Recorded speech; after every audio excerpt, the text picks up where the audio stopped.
তাদের বিশ্বাস ছিল ওই বিচারটা দিলে উটের বাসা, গাছের বাসা, মাটির বাসা, পাথরের বাসা, সমস্ত কিছুর বাসা নবী জানেন। যেরকম সুবহানাল্লাহ। নবী যে হাইটা যাইতেন খালি বলতেন ওয়ালাইকুম আসসালাম, ওয়ালাইকুম আসসালাম। সাহাবারা জিজ্ঞেস করতে ইয়া রাসূলুল্লাহ, ইয়া হাবিবাল্লাহ, সালাম দিতে তো শুনি নাই, আপনি সালামে উত্তর দিচ্ছেন। আল্লাহর নবী বলছেন, রে সাহাবীরা, আমি যখন রাস্তা দিয়ে হাঁটি পাহাড় সালাম দেয়, সুবহানাল্লাহ, গাছপালা সালাম দেয়, পশু পাখি সালাম দেয়, তোমরা শুনো না? আমি নবী শুনি। ওই সালামের উত্তর আমি নবী দেই। জুড়ে কখন সুবহানাল্লাহ। ভাইরা আমার, উটের বিচার যখন দিছে, এখন যদি আমাদের এমপি সাহেবের কাছে এসে যদি কেউ কয় আমার গরুটার বিচার করেন, হ্যাঁ বেড়া আমি এমপি সেটা গরুর বিচার করবো, আল্লাহ বেড়া ছাগলের বিচার করতাম আমি, বলবে কি না? হ্যাঁ, বিচার দিছে। নবী বললেন, তুমি তো একা, তুমি তো বাদী, আসামি কই? আসামি নিয়ে আসো, আমি নবী বিচার করবো। দূরে কোন সুবহানাল্লাহ। পরের দিন নিয়ে আসছে, উটনিকে নিয়ে আসছে। আল্লাহ নবী বললেন, উট, তোমার মালিক আমার কাছে বিচার দিয়েছে, তুমি নাকি আগে কাজকর্ম করতা, দুধ দিতা, সব কিছু করতা, এখন কিছুই করো না, দুধও দাও না। তোমার মালিক আমার কাছে বিচার দিচ্ছে, কথাটা সত্য কিনা আমি নবী জানতে চাই। জুড়ে কর্ণ সুবহানাল্লাহ। আল্লাহ রাব্বুল আলামিন ওই মুহূর্তে উটের জবান খুলে দিলেন। উট সালাম আনতে বলতেছে, ইয়া রাসূলুল্লাহ, ইয়া হাবিবাল্লাহ, আমার মালিক আপনার কাছে বিচার দেওয়ার খাতিরে রাহমাতাল লিল আলামিনের চেহারা দেখেছি। জুড়ে কর্ণ সুবহানাল্লাহ। হুজুর, আমার মালিক আপনার কাছে অভিযোগ করেছে সত্য, কিন্তু আমার যখন যৌবন বয়স ছিল তখন আমাকে বেশি বেশি করে খাবার খাওয়াইতো, যত্ন করতো, সব কিছু করতো, গোসল করাইতো, আমি দুধ দিতাম, কাজ কাম করতাম, বোঝা বহন করতাম, মরুভূমির ভিতরে যেখানে যাই সেখানে যাইতাম। কিন্তু ইদানিং আমার বয়স হয়ে গেছে, হাঁটতে পারি না, চলতে পারি না, ইয়া রাসূলুল্লাহ, মালিকও আমাকে খানা দেয় না, আমি দুর্বল হয়ে গেছি। আপনি বলেন কীভাবে তাকে আমি দুধ দেব, কীভাবে আমি বোঝা বহন করবো? দূরে কখন সুবহানাল্লাহ।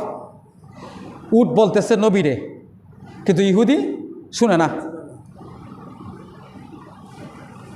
আল্লাহ নবী বলতেছেন, হ্যাঁ ইহুদি, উটের বিচার তুমি আমার কাছে দিয়েছ, আমি আমার আদালতে বিচার করে দেখলাম উট দোষী নয়, তুমি দোষী। জুড়ে কন সুবহানাল্লাহ। ইহুদি কয়, আল্লাহর বন্ধু, ও আল্লাহর নবী, উট আপনার কাছে বিচার দিতেও শুনলাম না, কথা বলতেও শুনলাম না, কেমনে বিচার করলেন? তাইলে শুনো, আল্লাহর হাবিব আকাশের দিকে তাকাইয়ে বলতেছেন, রাব্বুল আলামিন, ইহুদি আমার কাছে বিচার দিয়েছে, উট আমাকে বিচার দিয়েছে, আমি শুনেছি, ইহুদি শুনে নাই। রব্বুল আলামিন ওই মুহূর্তে উটের জবানটা আবার খুলে দেন। জোরে কন সুবহানাল্লাহ। আল্লাহ নবী বললেন, তাইলে তুমি উটের বিরুদ্ধে বিচার দিয়েছো, এখন শোনো। উট যখন জবান খুলে গেল, কথা বলতেছে, ইহুদিও শুনতেছে, নবীজিও এখন বলতেছে, বলো ইহুদি, তুমি বলো এখন আমার এই বিচার যে তুমি আমার কাছে দিছ, তুমি দোষী না উট দোষী? আমার ভাইয়েরা, ইহুদি চোখের পানি ছেড়ে ছেড়ে বলতেছে, আসলে আমি মনে করেছিলাম আপনি সাধারণ মানুষ, উট কথা বলতে পারে সেটা আমি জানি না। উট আপনার কাছে যে নালিশটা করেছে, যে অভিযোগটা করেছে, তার কথাগুলি সত্য।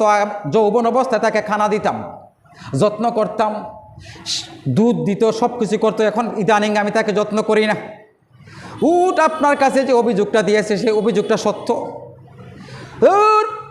আল্লাহর নবী মুহাম্মদ আমিন, আমরা বিশ্বাস করি, আপনার ধর্মকে গ্রহণ করি না, বিশ্বাস করি আপনি আল্লাহর পাঠানো পয়গাম্বর, কিন্তু আপনি এত মহান, আল্লাহর পাঠানো পয়গাম্বর।